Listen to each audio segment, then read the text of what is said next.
থাকার পরও হাফ টাইমের ওভারে আমি এখন ঢুকতে পারলাম না কেন? আমাদের উপর লাঠি চার্জ করেছে, আমরা টিকিট দেখেছি, তারপর আমাদের লাঠি চার্জ করছে। ভাই আমরা ফুটবল খেলারে ভালোবেসে আসছিলাম, যে খেলার মান ভাই আমার ক্রিকেটই ভালো ভাই। এই যে টিকিট নেয় ভাই সকালতে দুপুরতে ঘুরতেছি, গেট পর্যন্ত তো খুলে না, যারা টিকিট নেয় নাই তারা শুদ্ধ ঢুকছে।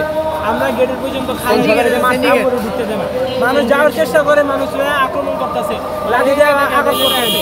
তা আমাদের দোষটা থাকার পরও হাফ টাইমের ওভারে আমি এখন ঢুকতে পারলাম না কেন? হাজার মানুষ বাইরে হয়েছে, বাবুরা আমাদের বলতে চান প্রতিটা গেটের সামনে একটা ফ্যান জোন দিবে, একটা বড় পর্দায় খেলা দেখার ব্যবস্থা করবে। যারা টিকিট পায় নাই, আমি টিকিট পাইছি তারপর আমি খেলা দেখতে পারতেছি কেন ভাই? এটা কি কোনো টিকিটে বাধ্যবাধকতা আছে যে 5টা বাজার আগে ঢুকতে হবে এরপরে ঢুকতে পারবো না? কিন্তু কোনো বাধ্যবাধকতা নাই। আমরা এখানে বিকাল 5টা বাজে আসছি, আমাদের টিকিট থাকা সত্ত্বেও আমাদের প্রায় 2 ঘন্টা হচ্ছে আমরা লাইনে দাঁড়িয়েছিলাম, তাও আমাদের ঢুকতে দেওয়া হয়নি।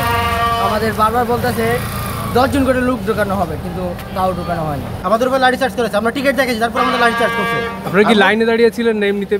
জি না, ওনারা যখন আমাদের ঢুকছে আমরা ঢুকছি সম্পূর্ণ লাইন ছিল। ওনারা পরবর্তীতে এসে যখন বলছে আমাদের টিকিট দিয়েছে, ওনারা মানে নাই। 3:30 থেকে আমরা হচ্ছে ওই বাইতুল মুকাররম থেকে দাঁড়ানো, এইখান থেকে আস্তে আস্তে আমরা এই পর্যন্ত চলে গেছি।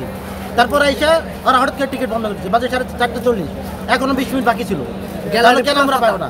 তারপর তাদেরকে রিকোয়েস্ট করেছে, আমাদেরকে আবার পিটাইছে আমাদের অনেক।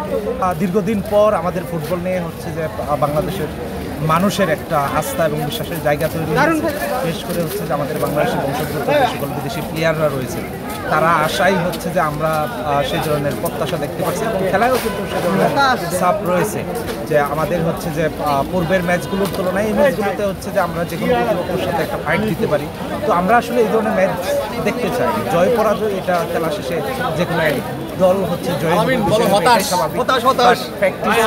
আমাদের খেলা আমাদের খেলাই হচ্ছে যে যথেষ্ট হচ্ছে যে আশাবাদী হওয়ার কারণ রয়েছে। আমরা চাই দীর্ঘদিনে এই কম্বিনেশন হচ্ছে কন্টিনিউ করা গেলে আমাদের বাংলাদেশের ফুটবলে ভালো কিছু পাওয়া সম্ভব। ভাই আমরা ফুটবল খেলারে ভালোবেসে আসছিলাম, যে খেলার মান ভাই আমার ক্রিকেটই ভালো ভাই।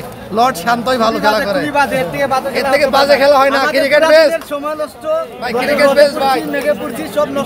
আপনার হচ্ছে এখানে আমাদেরকে পাওয়ার ব্যাংক পানির বোতল কিছু নিয়ে যেতে দেয় না, কিন্তু ভিতরে হাফ লিটার পানির বোতল 50 টাকা, 20 টাকা, মানে একটা ফিক্সিং, মানে ভিতরে অন্যরকম একটা ধান্দা শুরু করছে।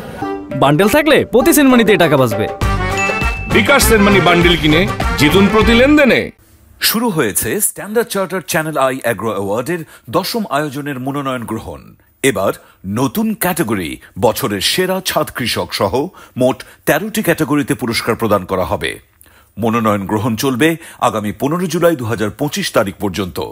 বিস্তারিত জানতে ভিজিট করুন www.agroaward.com এবং ফোন করুন 018737000556 এই নম্বরে।